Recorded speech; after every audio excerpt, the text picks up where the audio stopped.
Hello YouTube fans, here again. And I figure why not do this one. I remember months and months, years and years ago, doing a film called Manhunter. And this could say sort of like a foil one for Manhunter. Bid it film in 1990, definitely not for the faint-hearted.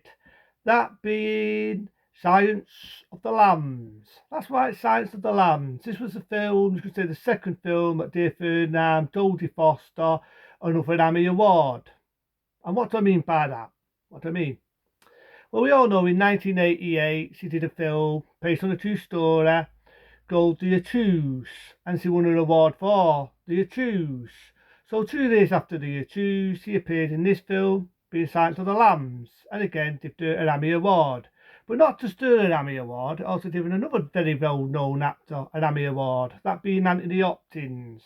Anthony Hopkins, damn good actor. Really is a good actor. I love Anthony Hopkins. Brilliant actor. And in this, a brilliant performance as Animal Lecter.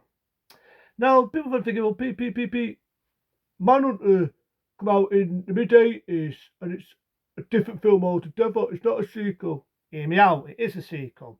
Because Manhunter, as we all know, is based on a book. What originally was called Red Dragon.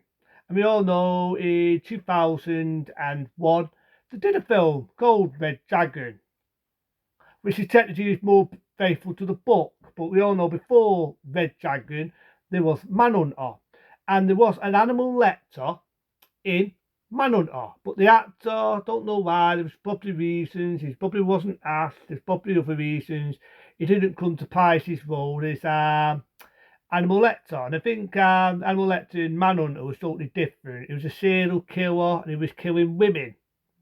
In this, it's a totally different gnome. In this, he didn't live up to the name Animal Lecter because they nicknamed him Animal, short for cannibal, meaning he's a cannibal. He kills people and he eats them. Well, it's different from eating steak. So, you've got a beautiful bit where Jodie Foster is jogging, she's training to be a cop. There's a bit where she goes undercover, she's doing training and it's bang, you're dead, and she fails on her training a little bit. But they send her out to look for the serial killer, called Buffalo Bill. Some of this film definitely doesn't fuck around when they say it's not for the faint-hearted. They find a lot of bodies, women with the skins removed, women with things stuffed in the mouth. There's a bit where they do an autopsy and they find a moth in a woman's mouth and they've got to put these fingers on because the smell is horrific. So it definitely doesn't fuck around on the blood and gore department. So she meets Animal Lecter, again played by Anthony Hopkins. I just love the bit. I have to do it. I love the bit where she's walking the toss and he's just stood there like this. Hair slipped back and he stood there like that, straight with his arms like that, and he just stares out to Jodie Foster. I just love that scene. He's just so straight and he's so posh. You got the idea he's a sociopath. He ain't just your typical psychopath. He's a sociopath. He's intelligent. He used to be a psychiatrist and he knew Buffalo Bill. So that's basically what she's trying to do. She's trying to get information. And Animal Lecter, he knows he can't physically hurt or he isn't that type of person, but he can mentally hurt her. And he knew that Jodie Foster had a pass. She had a pass to do with lambs, being a little dirt. She'd had to save a lamb that was going to be sorted because it was in a farm, and she couldn't save the lamb, and she felt bad about it. She lost her mum at an early age, which just so fast bats at that, and he really upsets her. He makes her cry and everything. So even though he can't physically hurt people, he can mentally hurt people. There's a die halfway through it, right? I'm not going to put it in detail. I don't want to get in trouble. But there's a scene where he's jerking off, put it nicely. And let's just say, what happens when a man gets overexcited after he's finished having a bit of fun?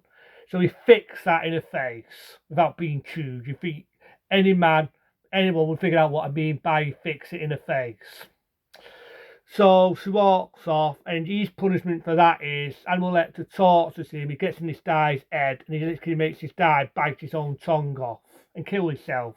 So he can mentally fuck you up even with that. So, like I said, there's a lot of good scenes. There's a bit where they're breaking, Dodie Foster breaks into his house with a bobber, a building, as they say. She finds his head, which Animal Lecter said there'd be an edible body. So they find his head, it's a surf sort of water, which keeps the head preserved, and the head's been beheaded, and so on. But he chats to this one girl, and this one girl happens to be the daughter of the mayor, of all people. So they want to try and save her because she's got her hostage. There's a really horrible bit where she's begging for her life and she's down in this tunnel, and you've got a nail of the last victim that tried to get out, which is you had he's done it before. And there's a bit in it where he tries to top his arm. If I remember the serial killer, if I can remember his name, Ted Bundy, that's the one. If I remember the serial killer Ted Bundy, it shows a bit of how Ted Bundy used to trap his victims. He pretended to have a disability. He was struggling with furniture, and that's how he got the door. He just bung, sucker punched her and knocks her out, and that's how he got his victim.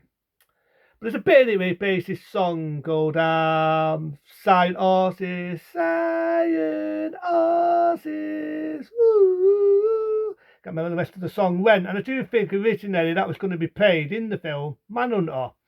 He never got paid. His dad did a little bit of a song. He's dressing up as a woman. You got the idea he wants to have a sex change, that he wanted to be a woman. He isn't just someone who's gay, a psychopath. He wants to be a woman. He wants to have the full-on sex change, to be a woman, this serial killer couple for old Bill. And the idea of a moth singing in something beautiful. I always thought, well, wouldn't it be better to be a butterfly? But I went with it. So he gives them all the information. He gives them the ideas where the daughter is. They move. I can put it. I can't finish fucking name now. Animal Lecter. I can forget his name. Duh. And there's a great bit when he breaks out. He gets this one die. He bites the nose off. He gets another die. He bashes the fucking head in. Really brutal. So he's a psycho or sociopath. And he gets out. He breaks out. He escapes. So then you've got Jodie Foster goes in this house. She's trying to get a phone call, and then she realises, of all people, she's only in Buffalo Bill's house. The man she's talking to is Buffalo Bill. And she's in a dark room. That's one of the things that helps you see in the dark.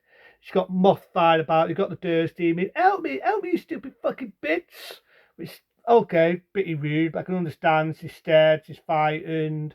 He's about to outsmart, and he makes a bit of a noise. Jodie Foster gets a lucky bang. She gets a gun out, shoots him, kills him, saves the mayor's daughter, and so on. And you think, great stuff. She won an award. But then halfway through the film, she gets a phone call from the man himself, being Animal Lecter, and he's in a foreign country, and he's following this one guy. There's one guy all the way through, and he's a warden of the prison. And I almost forgot, there's a bit where he punishes, before he escapes, he punishes Animal Lecter. He puts him in this room, and you've got the idea, the radio goes on, or the TV goes on so loud it's unbearable. You've got lighting, it go on so bright, it will blind him out. And I'm thinking, well, what about human fucking rights here? But don't forget, it's America. We don't have human rights in America. So I can sort of go with that.